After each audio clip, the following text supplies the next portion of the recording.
Kembali di Sindo Malam bersama saya Bremana Tenaya, pemirsa. KN Pulau Dana 323 Bakamla berhasil menangkap sebuah kapal kayu tanpa nama yang membawa sekitar 200 bol rokok ilegal tanpa cukai merek Lukman di perairan Tembilahan, Kepulauan Riau.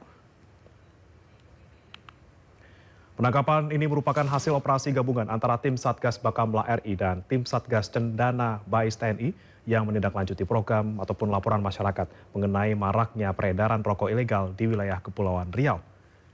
Tim gabungan mendeteksi keberadaan sebuah kapal kargo kayu yang mencurigakan sehingga dilakukan pengejaran. Kapal kargo kayu tersebut kandas di sekitar Pulau Busung. Setelah upaya pengamanan, tim gabungan berhasil mengamankan kapal. Saat pemeriksaan tidak ditemukan awak kapal, namun tim menemukan muatan sekitar 200 bal rokok merek Lukman yang tidak memiliki cukai. Tim Bakamla berkoordinasi dengan BPTN Batam, Kementerian Perdagangan terkait penanganan barang bukti lebih lanjut.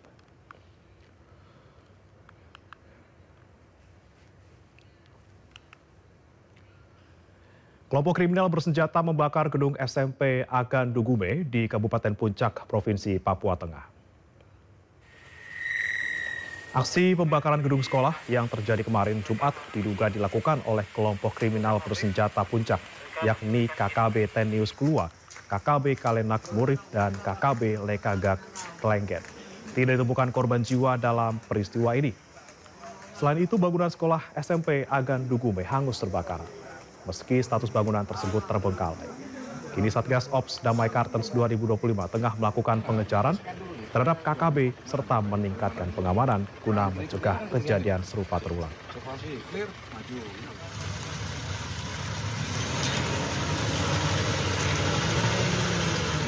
Telah terjadi aksi pembakaran gedung sekolah SMP Agan Dugume di Kabupaten Puncak, Provinsi Papua Tengah yang diduga dilakukan oleh komplotan KKB Puncak, yaitu komplotan KKB Tenius Kelua, komplotan KKB Kalenak Murid, dan komplotan KKB Legakek Kelengget.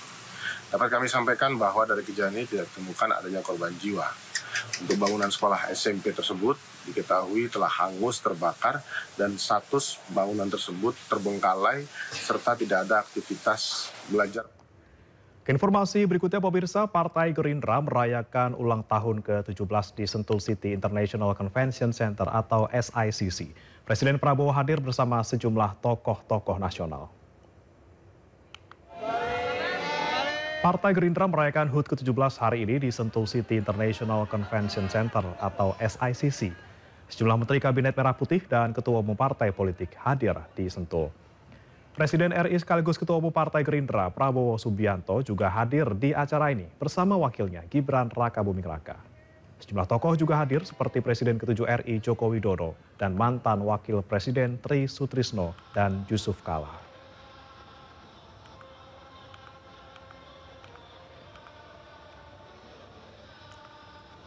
Partai Gerindra salah satu partai yang sukses dalam usia 17 tahun langsung mengantarkan Ketua Umum menjadi presiden.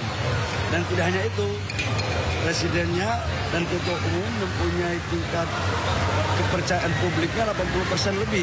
Dan ini adalah sebuah langkah positif dalam rangka membangun kepercayaan. Presiden menyampaikan di Hambalang, semua menteri-menteri dari partai malah dipuji oleh Pak Prabowo. Iya kan, PAN sekutu sejatinya Gerindra. Yang paling setia dengan Gerindra kan PAN, kan sudah teruji kan. 3 kali, ke-4 kali, mungkin bisa jadi yang ke-5 kali.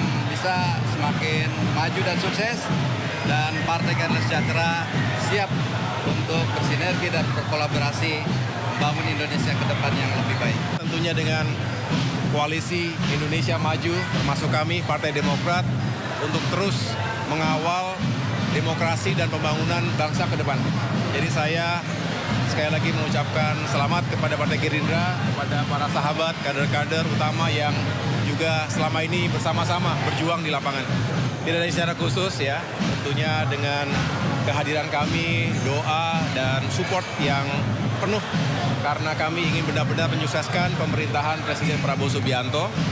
Tentu Gerindra sebagai motor utamanya dan kami ingin menjadi mitra strategis, mitra yang setia, yang juga terus memperjuangkan aspirasi masyarakat. Gubernur Sumatera Utara terpilih Bobi Nasution membaca jati diri kader Partai Gerindra di hari ulang tahun ke-17 Gerindra di Bogor, Jawa Barat. Bobi membacakan janji kader di hadapan Presiden RI sekaligus Ketua Umum Partai Gerindra Prabowo Subianto. Kami dengan tulus ikhlas. Dengan lantang, Gubernur Sumatera Utara terpilih Bobi Nasution membacakan jati diri kader partai usai pembacaan ikrar kader di hari ulang tahun ke-17 Gerindra di Bogor, Jawa Barat. Bobi menyebut bahwa kader Partai Gerindra merupakan satria yang membela kebenaran, kejujuran, dan keadilan dalam hidup dan perilaku sehari-hari. Selain itu, Partai Gerindra juga pantang berkhianat terhadap cita-cita perjuangan partai dan cita-cita perjuangan bangsa Indonesia. Sebelumnya Bobi merupakan kader partai PDI Perjuangan, namun pada tahun 2024, Gubernur Sumatera Utara terpilih ini resmi dipecat dari PDI Perjuangan. Dan rendah hati. Kami pantang berbuat curang, pantang mencuri, dan pantang berbuat korupsi terhadap... Pemirsa, ada momen menarik dalam perayaan hari ulang tahun ke-17 Partai Gerindra di Sentul, Bogor, Jawa Barat. Presiden Prabowo memberikan cenderamata berupa keris usai Jokowi memberikan kata sambutan. Usai memberikan kata sambutan, Presiden ke-7 RI Joko Widodo langsung dihampiri oleh Presiden Prabowo. Dalam momen hangat ini, Presiden Prabowo membawa cenderamata untuk sang sahabat. Cenderamata yang diberikan berupa sebuah keris dengan ukiran berwarna emas. Momen akrab keduanya pun sontak mencuri perhatian peserta. Pemberian cenderamata keris kepada Jokowi menjeratkan persahabatan yang erat antara keduanya.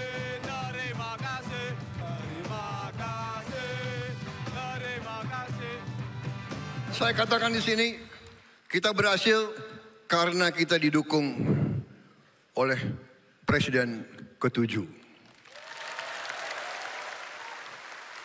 Tepuk tangannya kurang semangat. Semangat lagi. Hidup Jokowi.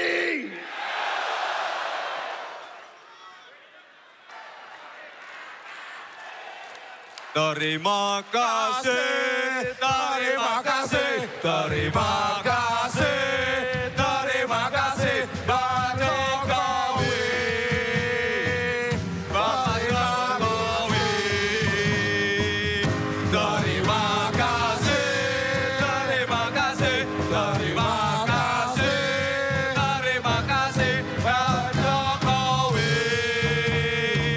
Terima kasih. Saya boleh menyampaikan Presiden Prabowo ini adalah presiden dengan dukungan terkuat baik dari rakyat maupun dari DPR. Coba cek seluruh presiden yang ada di dunia ini. Sekarang ini nggak ada yang sekuat Bapak Prabowo Subianto. Yang jadi sasaran adalah Jokowi. Karena saking kuatnya Bapak Presiden Prabowo Subianto. Dikit-dikit yang salah Jokowi.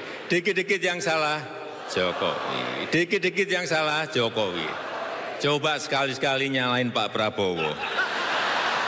Nggak berani. Karena kepemimpinan dan determinasi Pak Prabowo sudah sangat teruji. Kita tahu tadi sudah disampaikan oleh Pak Prabowo. Buktinya berkali-kali kalah tetap terus maju. Dan akhirnya menang. Mohon maaf, 2 kali yang mengalahkan saya.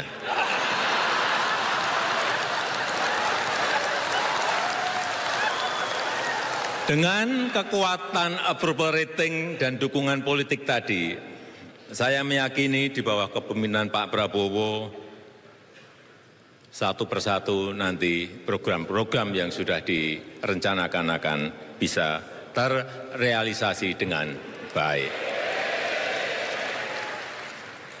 Dengan kepemimpinan Pak Prabowo, saya juga yakin Partai Gerindra akan semakin besar. Presiden Prabowo Subianto diumumkan maju kembali sebagai calon presiden di Pilpres 2029 mendatang. Pengumuman ini disampaikan saat Prabowo mengumpulkan Ketua Umum Partai Politik Koalisi Indonesia Maju atau KIM di Hambalang, Bogor.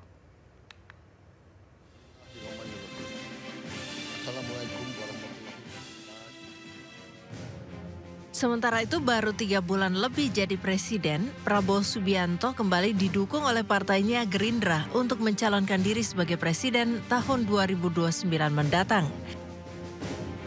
Hal ini menjadi keputusan partai saat Kongres Luar Biasa Partai Gerindra Kamis 13 Februari lalu di kediaman Prabowo Subianto di Hambalang, Jawa Barat.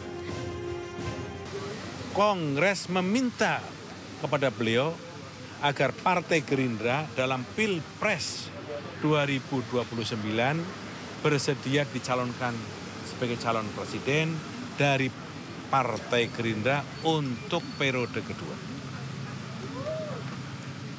Terhadap hal ini, beliau menyatakan insya Allah, tapi beliau minta diberi waktu untuk menyelesaikan tugas kepresidenannya, memenuhi janjinya kepada rakyat, tapi beliau mengatakan insya Allah.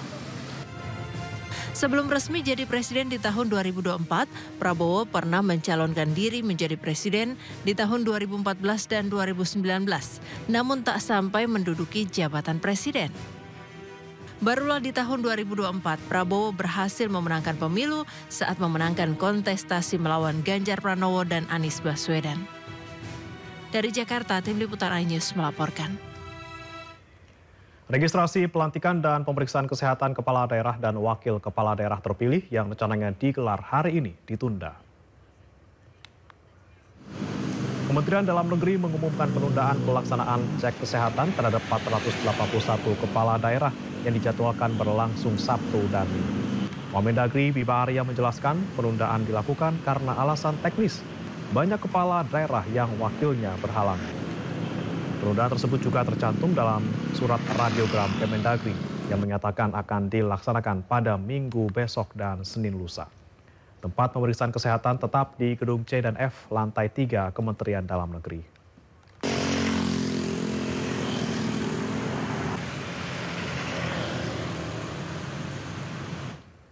Ratusan kepala daerah yang akan mengikuti retreat batal diberangkatkan dari Istana Kepresidenan Gedung Agung Yogyakarta. Usai dilantik di Jakarta, para kepala daerah akan langsung menuju ke Magelang sebagai lokasi retreat. Sekretaris Daerah Pemerintah Daerah Istimewa Yogyakarta, Beni Suharsono menyebut dirinya mendapat arahan bahwa usai dilantik di Jakarta, para kepala daerah tidak singgah di Gedung Agung. Mereka langsung menuju ke Magelang sebagai lokasi retreat. Beni juga menyatakan bahwa pihaknya juga telah mendapat radiogram dari Kemendagri bahwa biaya retreat akan ditanggung pemerintah pusat.